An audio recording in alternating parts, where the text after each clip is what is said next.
Dear student, Assalamu alaikum. I am your Urdu teacher of class 4.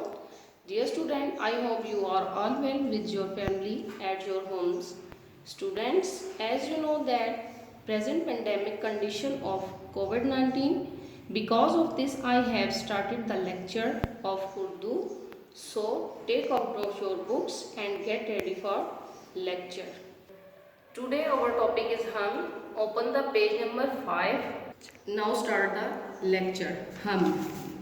हमद किसे कहते हैं? ऐसी नज़म जिसमें अल्लाह ताला की तारीफ़ की जाए। हमद के ताला की ज़ात हमेशा से है और हमेशा रहेगी। अल्लाह ताला का कोई शरीक नहीं, वो वहदहु ला शरीक ज़ात है। अल्लाह ताला का सहारा इंसान जब भी किसी मुश्किल में होता है या कोई भी परेशानी होती है, उस वक्त हमें सिर्फ़ और सिर्फ अल्लाह ही का आसरा होता है और अल्लाह ही की ज़ात हमारी मदद करती है। अल्लाह ही हमारा मालिक है। अल्लाह की ज़ात वहदहु ला शरीक ज़ात है, इसका कोई सानी नहीं है। अल्लाह एक है और वही इबादत के लायक है। और जब भी हम किसी मुसीबत में होते हैं तो हमें सिर्फ़ और सिर्फ अल्लाह ताला का ही आसरा और सहारा होता है। वही हमें हर किस्म की परेशानियों से निकालता है।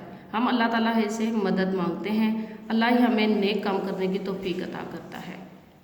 इसी तरह अल्लाह ताला की तारीफ़ बयान की गई है। तो प्यारे बच्चों, आप लोगों को हमद की समझ आ गई होगी। अब जो हमद के नज़म में जो भी मुश्किल अल्फाज के मायने हैं वो आपको बोर्ड पर दिखाए जाएंगे। आप उनको अंडरलाइन करें और इनके मीनिंग्स लिखें। अल्फाज माने हैं बेकस, बेकस जिसका कोई सहारा ना हो। आसिरा, भरोसा, आसिरा भरोसा। गमज़दा, गम के मारे हुए, गमज़दा गम के मारे हुए। आका, हाकिम, आका, हाकिम। इब्तिदा, आगाज़, सदा, हमेशा।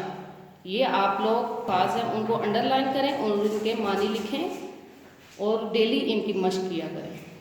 Dear students, objective and subjective notes has been provided, so you should write those on your Urdu copies.